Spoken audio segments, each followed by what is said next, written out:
Welcome back to Amerisogyny. I'm your host, Hannah Blue. You're listening to episode 54, Biting the Misogyny Bullet, How Misogyny Kills the Mind, Body, and Spirit. If this is your first time listening to me today, you may be wondering, what in the world is Amerisogyny? Amerisogyny is America plus misogyny. Amerisogyny exists in the U.S. and across the globe. It is a term I coined after the U.S. Supreme Court dismantled Roe versus Wade. This was a damaging blow to women across our nation, and as a result, abortion has been banned in some states. And if a woman is raped and she does not have access to abortion, she has to carry her rapist's baby. Now, Amerisogyny is too big to only cover the U.S. because misogyny is all around the world. And speaking of the U.S., can we talk about this explosive documentary, Quiet on Set? Child stars from Nickelodeon and the tragic abuse they suffered at the hands of adults, and it all happened right here in the United States. In the 90s and early 2000s, Nickelodeon was a juggernaut for kids, and so was Disney, but we're going to talk about Nickelodeon. Boy, Drake Bell, star of Drake and Josh, this poor man. What happened to him when he was a teen was absolutely terrible. He suffered at the hands of Brian Peck, a pedophile. But even worse, the number of people who supported Beck after he was arrested for sodomy, oral copulation, and more with a minor. Let's be real. Brian Peck raped a teenaged Drake Bell repeatedly. There's no other way to slice that. And some of Hollywood's stars, I use that term lightly now, Joanna Kearns and the late Alan Thicke of Growing Pains, James Marsden, former Cyclops in the X-Men movies, and even more, wrote letters of support for this sick, twisted pedophile who raped an innocent young boy. Some even suggested that Peck must have been tempted to commit rape. Tempted. If that's not victim blaming, I don't know what is. There were many who blamed Bell for being raped. This documentary fanned the flames of what went on in Hollywood in the last 20 years or so, but it's gone on longer than that. For decades, the term casting couch has floated around Hollywood, and with good reason. It's filled with sexual predators and pedophiles. I've never been into red carpets. Who's wearing what? I don't watch the Grammys. The Grammys cheated BTS time and time again. Yeah, Parasite won an Oscar. And I have an update for you on the tragic story of Lee Sun-Kyan. But we'll get to that later. Michelle Yeoh, I think that's how you say her name, won an Oscar. But so what? When it came to admitting 7 young men from South Korea were exceptional, to the point they were better than their competitors, this country was not ready to do that. Not for music anyhow. But anyhow, I don't get into award shows. I feel as time has passed, the atmosphere of them has changed. The last couple of shows I watched, there was a lot of demonic scenery. And people love to bury their heads in the sand and act like there's no demonic worshiping going on in Hollywood, no demonic parties, and that's on them. They can believe whatever they please. But the truth, if you open your eyes, is right in your face. And so is this documentary. How the documentary relates to misogyny, some people are so miserable, so angry. The only thing they want to watch the world burn. There's no quenching these people, no soothing them. The only thing you can do when you see them coming is mentally stop, drop, and roll. Roll away and don't look back. Life is much too hard to carry all the bricks they drop at your feet. You have a life to live, a good life to live. No matter what age you are or where you live in the world, whether people know your name or not, you have a purpose. You can't afford to have distractions. Dan Schneider alone is the definition of misogynistic. Schneider bullied one of his female writers for The Amanda Show to bend over a table and reenact she was being sodomized in a room full of people. For 20 years or so, this man degraded and humiliated women by making them give him massages on the set. What these female writers went through is the epitome of Amerisogyny. Hollywood is no Oz. It's not magical. It's dark and evil. And so many people have been deeply scarred by this terrible place. This documentary, Quiet on Set, is a testament of that. If Hollywood were to be massively investigated, you know what? It would no longer exist. Why do you think they killed Jeffrey Epstein? Do you really think that man killed himself? And Ghislaine Maxwell, what does she know? More importantly, after all this time, why don't we know what she knows? Even now, all we see are remakes, recycling of ideas, even in makeup. Last night I was telling my sister there was a company that used to be very original a few years back, and now all I see are carbon copies of things we've already seen. And the makeup has a darker feel now. It used to be light and fun. Now it's all about darkness, dark colors, blood red, black, in the packaging and the makeup. Absolutely no creativity at all. Well, as far as 21 Blue Lash is concerned, as long as I'm alive, we're going to stand on one side of the cross, and everybody else can stand on the other if they choose to do so. I'm not selling my soul. We will get to where we need to be in the timing of my Lord and Savior, Jesus Christ. Amerisogyny, this is why I do what I do with this podcast. Uncovering, exposing, providing solutions to healing.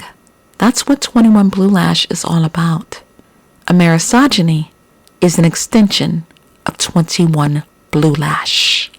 So that's my little introduction into episode 54. And today we're uncovering the true meaning of misogyny and how it kills the mind, the body, and the spirit. Now, some may argue that men can be the victims of misogyny as well. I don't agree with that, and I'll tell you why in a second. David Benatar is the author of The Second Sexism, Discrimination Against Men and Boys. According to Benatar, second sexism is wrongful discrimination against men and boys on the basis of sex, and he says it's unrecognized and suggests some people find it hilarious to say men and boys are discriminated against. According to Benatar, sexism against women and girls is called first sexism, And while he acknowledges that misogyny and discrimination is more prevalent against women and girls in most parts of the world, he argues men and boys can also be subject to discrimination. One argument that he uses is state policies and social norms encourage men, but seldom women, into military conscription and combat. And as a result, men suffer or die, but women don't have to. And even in countries where women are conscripted, like Israel, women receive much more leniency than men. A second argument: when men are victims of sexual and domestic violence, society doesn't take them as seriously as they do female victims and expects men to shrug it off because they are perceived to be more masculine and more powerful than women. He argues female victims of sexual assault are shown more favor than male victims. A third argument is, in Western countries, boys face discrimination in the educational system. Boys drop out of school more than girls and receive less college degrees than women. And Benatar argues if the sexes were reversed, feminists would say this is discrimination against females. Here's why I don't agree with calling this second sexism or sexism at all. Because it suggests that women are powerful enough to discriminate against men and make an impact. And we know in any corner of the world, that's not true. As far as academics, education is rooted in a system fashioned by males. So are politics, economics, and social powers. All are male-driven. He can argue that females receive more college degrees than males, but he cannot argue that women are paid more than men. In Congress, men outnumber women. In the Supreme Court, men outnumber women. And as far as male discrimination, research shows men discriminate against other men far more than women discriminate against men. That's right. Men discriminate against other men because men hold the power in every corner of the world. And that leads me to my first stop, South Korea, to discuss an update on the late actor Lee Sun-kyun. Mr. Lee was a very popular actor from South Korea, and he had a lead role in the movie Parasite. Tragically, he was found dead on December 27th in his car. Wow. A group of actors, artists, and filmmakers called for an investigation to see if there was any leak from the police to the press. So why is that important? Because a lot of people, including myself, believe had Mr. Lee been granted privacy and compassion, he may still be here, faced with fines and being dropped from projects, and all the media scrutiny was too much pressure for Mr. Lee, and he caved. So now a police officer has been arrested allegedly for leaking information. And according to media, it may not be a rookie. It might be a senior officer. And that means this officer knew exactly what they were doing. The officer's name is being kept out of the press. They're calling him or her A, but I have a feeling this officer is male. According to research, the income gap between the rich and the poor is very wide in South Korea. Police officers don't earn as much as celebrities, so he probably had an axe to grind, meaning he was probably jealous of Mr. Lee and wanted to use his power and position to make things very difficult for him. I doubt if this was a female officer, they would have listened to her, to the point that they brought this man in 3 separate times to question him, despite him passing 2 separate drug tests. If the officer is a woman, I'll be surprised, but listen, women may hold some positions of power, but South Korea, like many other places in the world, is very male-dominated. I'm going to keep my eye on this story and bring you an update later. I have another story for you on male discrimination, and it goes down on our next stop, California. Now, I'm going to say this again. I don't get out here arguing with anybody over any celebrity. I'm not on anyone's side. I'm just going to ask some questions, and you, the listener, can answer them while I'm talking. First question. Chris Brown's fans are outraged because Dr. Dre, a longtime rapper, received a star on the Hollywood Walk of Fame. Here's the position of Chris Brown's fans. For years, Chris Brown has been blackballed from performing at certain events. However, Dr. Dre, who has a very public reputation for beating women, has not. In fact, he was asked to perform at the Super Bowl with Eminem, Mary J. Blige, Kendrick Lamar, and 50 Cent. Now he was just honored by Hollywood. My first question, do they have a point? Let's get into it. Dr. Dre started out with the rap group NWA, and he's been in the business for over 30 years. He also created Beats by Dre, which is a very ironic title since he beat the hell out of Miss Chalet and Dee Barnes back in the day. At the event, his business partner and music executive Jimmy Iovine said, "Dre was the greatest partner, friend, and ally you could possibly have." I doubt Miss Chalet and Dee Barnes would say the same. Oh, it gets better.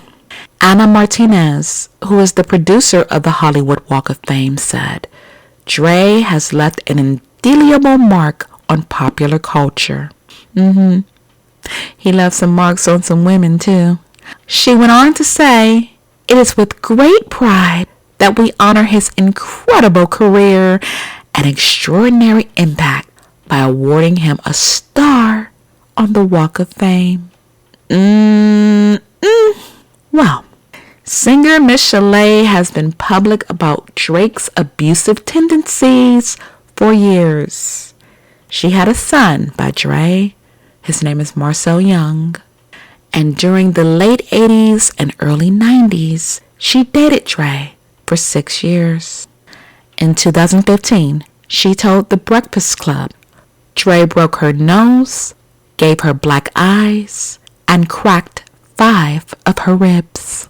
And you know what she got for it? Ridiculed. People called her a liar. People laughed at her. Yeah, that happened. Look it up. Someone posted on X, formerly known as Twitter, Miss Chalet being dragged through the entire mud. She told her story multiple times. Dr. Dre still haven't apologized for beating her. It's been over 30 plus years, and the music industry still overlook he's a woman beater behind closed doors. In 2016, Miss Chalet said, "The beatings were so normal to me. The abuse was just routine. I didn't wake up the next day and say, 'Dre, why did you hit me?' We never talked about it the next day." According to Miss Chalet, he had short periods of showing remorse, but that was nothing because he still continued to beat her. And according to Miss Chalet, Dre has never apologized for violating her.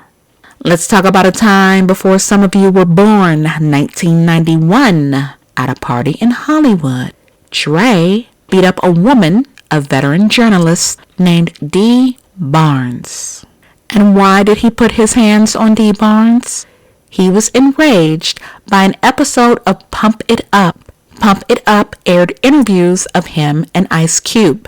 Longtime fans of hip-hop know that back in the day, he and Ice Cube were beefing, meaning they weren't getting along.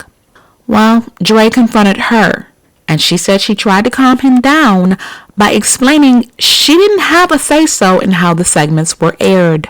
It didn't work. According to Barnes, he picked me up by my hair and my ear and smashed my face and body into the wall. Next thing I know, I'm down on the ground and he's kicking me in the ribs and stomach and stomping on my fingers. Now, she tried to get away from him and hide in a women's bathroom, but according to Barnes, he burst through the door and started bashing me in the back of my head. Now, he got a slap on the wrist for beating Miss Barnes. He got 2 years of probation after pleading no contest for assault and battery charges. Probation. Do you see how black women are disrespected in America? Now, in 2015, he gave some lame excuse to the New York Times, saying he was a young man who was in over his head with no structure and drinking too much. He did admit that none of that was an excuse for what he did, and I noticed he didn't mention Miss Chalet or Miss Barnes in this interview. He did say, "I'm doing everything I can so I never resemble that man again. I apologize to the women I've hurt. I deeply regret what I did, and I know that it has forever impacted all of our lives." He's a damn lie, because it hasn't impacted anything he's done. He's been able to perform and make money off of his creation, Beats by Dre. I don't see where he's suffered at all. At least not in the legal system, but he's had a series of strokes and a brain aneurysm. He gets no sympathy from me for that because sometimes karma is punctual. In 2023, Miss Barnes' interview was posted on X, and then it was shared to Instagram, and someone commented, "This was so long ago. Why is this still relevant?" Do you see why I can't stand social media? I never knew violence against women had an expiration date. Some people need to stay off social media and stay in therapy. Now, when Dre said he never wanted to resemble that man again, we knew he was lying. And it came out. Nicole Young, whom he was married to for years, divorced him in 2021, saying he was abusive to her and held a gun to her head on 2 separate occasions. Well, after they divorced, she received $100 million. And even after all of that, he's been able to go on and do exactly what he's wanted to do with very little damage to his reputation. In 2023, the Recording Academy named an award in his honor, the Global Impact Award, and presented it to him. For his Super Bowl performance in 2022, he won an Emmy. Well, this has Chris Brown's fans simmering. One of them tweeted Chris Brown on X. I still say tweeted because it's just easier for me. And she asked, "When are you performing at the Super Bowl? We need you at the next one." Chris Brown answered, "Never, shorty. American media ain't for me. Rather be where I'm welcomed." And another retweeted it and said, "They won't let Chris Brown perform at the Super Bowl." Shaking my head. Here's my second question. Who chooses who performs at the Super Bowl? Let's move on. Dr. Dre likes to present himself as a man who is remorseful for beating women, and he throws his money around to show it. In 2013, he and his business partner founded the Andre Young, that is Dr. Dre's legal name, the Andre Young Academy for Arts, Technology, and Business of Innovation. And this is on the campus of the University of Southern California. And they gave $70 million. The fans of Chris Brown say, "We don't care. Another posted on Twitter. Like I said, I'm just going to call it Twitter because this X and Twitter and please. Anyway, another person posted, Dr. Dre really beat up Dee Barnes and other women, and everyone seemed to forget that. But Chris Brown will forever be reminded of what he did and lose opportunities because of it.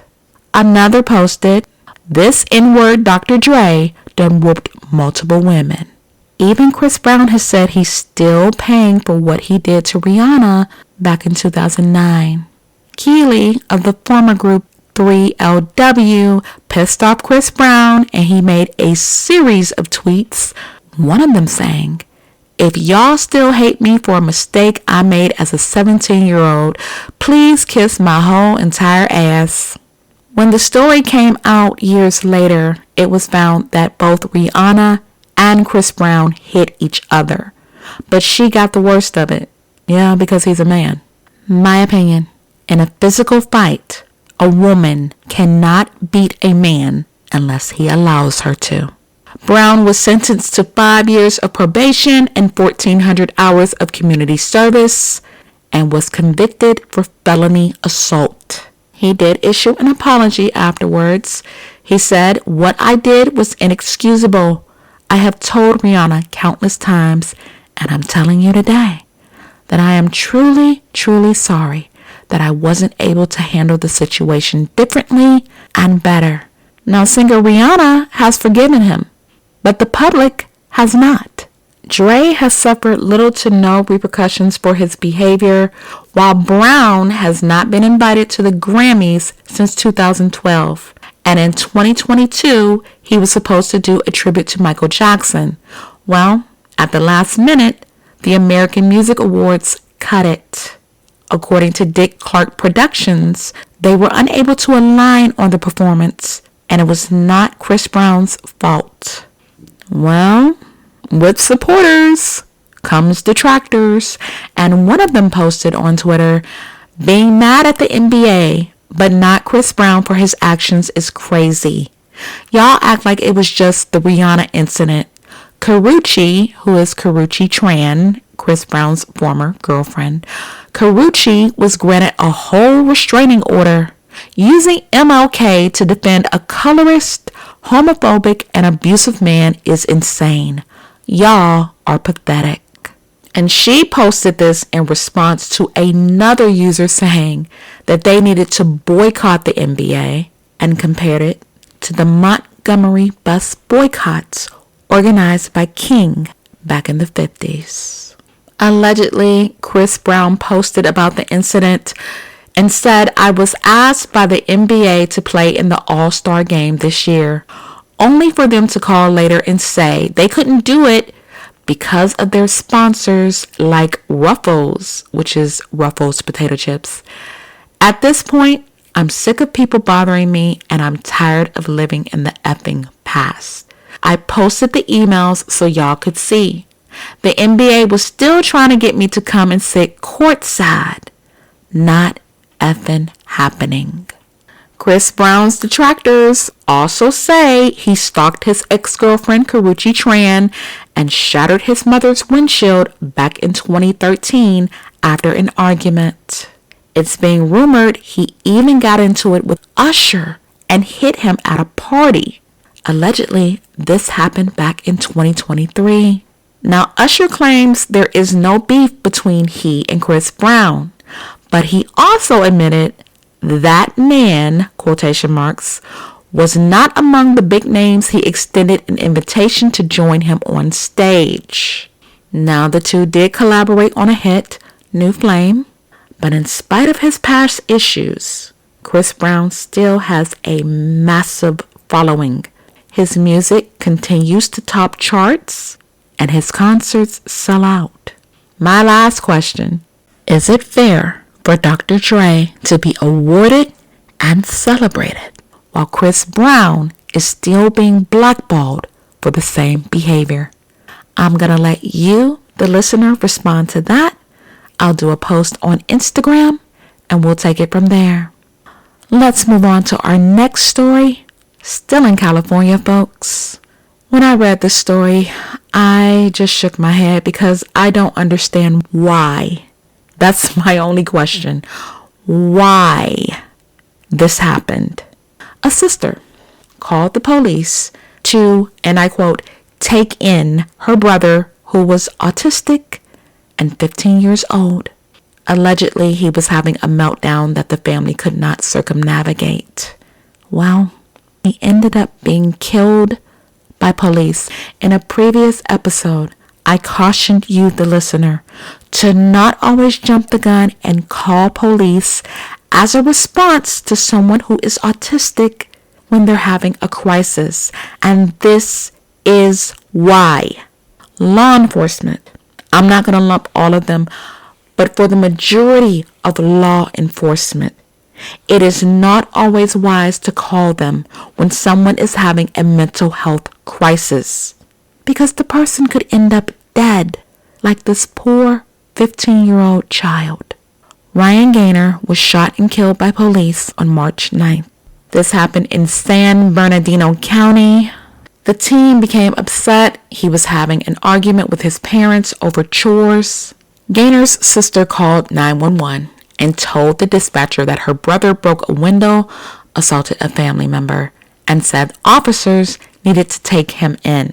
I guess she felt comfortable calling police because they had been called before, and the family, which I don't know how they thought this, but they thought that they had some kind of rapport with the police because police had been called to their home several times for de-escalation.